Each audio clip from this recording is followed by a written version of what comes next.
Le temple du torrent, si derrière le camp de Gaulle, ne pouvait contenir le monde fou qui y a été réuni ce 9 avril 2025. En effet, il était question de prier pour l'élection présidentielle qui aura lieu ce samedi 12 avril 2025. Parmi ses intercesseurs, on a pu noter la présence du ministre de l'Intérieur, par ailleurs chargé du culte, qui n'a pas manqué de nous donner ses impressions au sortir de ces moments. Donc, il faut dire que le sentiment qui m'a habité, c'est d'abord un sentiment de reconnaissance.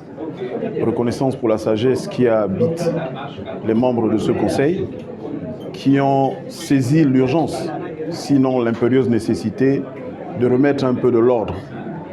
Il faut dire que, pour ceux qui connaissent un peu le dossier, le Conseil des églises évangéliques pentecôtistes et Réveil était traversé depuis quelques années d'un certain nombre de divisions, fortes, faibles, quoi qu'il en est, des divisions. Donc j'avais reçu les leaders religieux pentecôtistes évangéliques et de Réveil, et ensemble nous avons déterminé les premiers éléments qu'il importe de mettre en place pour amener de l'ordre. Et au titre de ces éléments, c'était la régularisation, la mise aux normes. Et le ministère de l'Intérieur, après avoir reçu le dossier, examiné le dossier, étudié le dossier, a délivré à ce conseil un récépissé définitif d'association. Donc, pour le ministère de l'Intérieur, voici un interlocuteur avec lequel nous pourrons désormais travailler pour nous assurer que ce culte se déroule conformément aux lois en République gabonaise.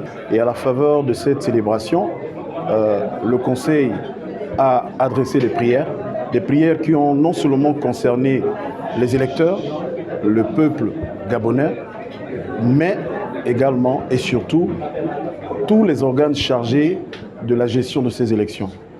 Au premier rang desquels la Commission nationale d'organisation et de coordination des élections du référendum que, en ma qualité de ministre de l'Intérieur, je préside, mais à ses côtés, l'autorité de contrôle des élections du référendum, jusque-y compris les commissions électorales locales et consulaires, ainsi que tous les membres, que ce soit les bureaux de vote, les représentants des candidats. Et ce conseil a également étendu ses prières jusqu'aux 8 candidats qui vont se présenter à l'élection du président de la République. Donc, s'il faut résumer mon sentiment, d'abord, je le disais, c'est un sentiment de reconnaissance pour la sagesse qui a conduit les membres de ce conseil, mais un sentiment de joie et de fierté, parce que je me satisfais de ce qui est en train non seulement de se bâtir, mais surtout de se consolider. Et je crois que ce sont les prémices de cette terre gorgée de lait et de miel à laquelle nous aspirons tous, qui se dessine ici.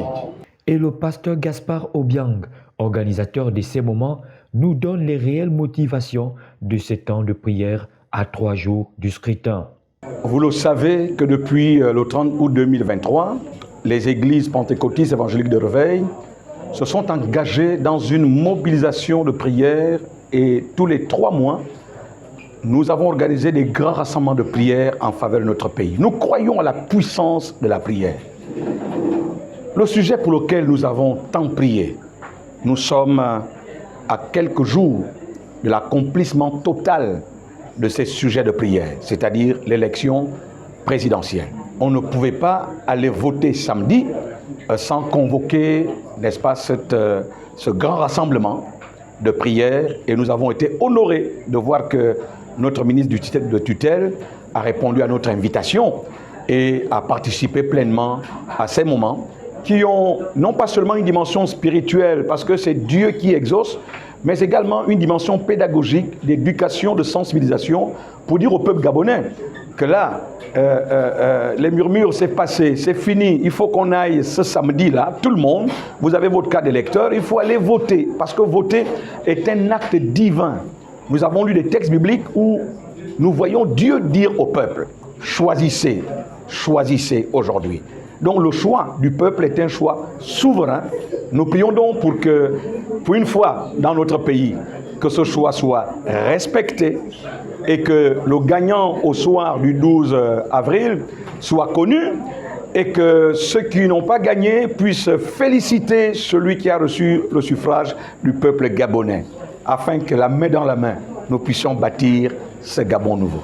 Voilà donc, parce que le Gabon est notre pays et nous n'avons pas un autre de rechange, que par tous les moyens, nous devons veiller à ce qu'il demeure dans la paix, car notre bonheur en dépend.